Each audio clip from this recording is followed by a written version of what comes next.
There's a yacht club just off a tip of New York City that's embraced very, very small boat winter sailing. That place is Raritan Yacht Club. Founded in 1865, when Perth Amboy was a New Jersey summer resort. The club is located where the Raritan River meets the Lower Bay, the Raritan Bay. It's about 16 miles as the crow flies southwest of the Verrazano Narrows Bridge. The club and its mooring field are adjacent to the Arthur Kill Channel, which commercial traffic used to navigate between the western end of Staten Island and New Jersey. This channel is a boundary between the states of New York and New Jersey. I first came to Raritan Yacht Club by water 5 years ago. The New York Harbor Sailing Foundation arrived on the two remaining America II 12 meters, US 42 and US 46, to take the club's youth sailors out for their first big boat sails. The club reciprocated with a rolled-out red carpet and amazingly generous hospitality. At the end of last year, however, I returned by land in freezing temperatures and a biting breeze. While the fantastic hospitality remained, a large number of Raritan members have since decided to give radio-controlled laser sailing a try. What started as an experiment several years ago has become a popular winter pastime here. Club members now have an additional social outlet during winter months, if they'd rather not frostbite on a Flying Scot. The first order of business is getting set up on the docks and making sure one's kit does not blow into the water in the process. This was a challenge on the day I came out. It was a bit of a shock to see a laser with a relatively massive fixed keel, but it did work well.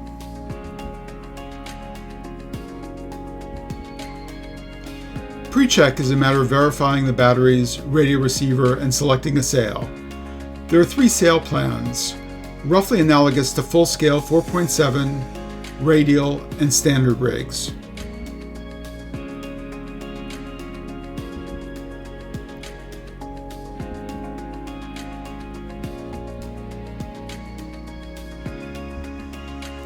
After some pre-regatta socializing, it's time to race.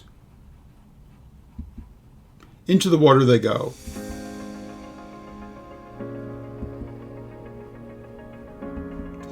The pre-race warm-up confirms sail choice and overall readiness, as best as one can.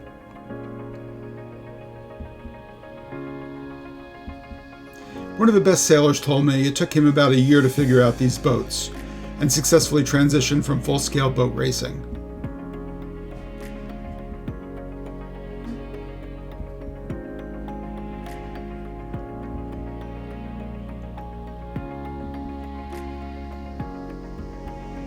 The race begins.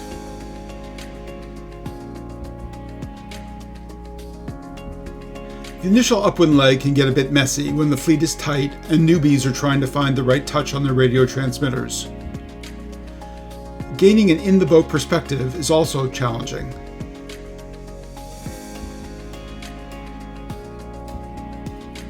Winter sun glare makes judging distance and piloting the boats tricky, particularly at distance, especially approaching the edge of transmitter range.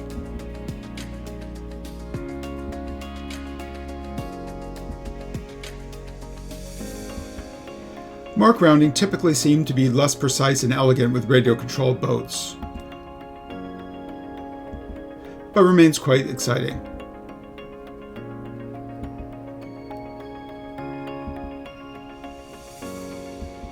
Heading off the wind, you suddenly realize that you cannot move body weight around, which requires some tactical accommodation.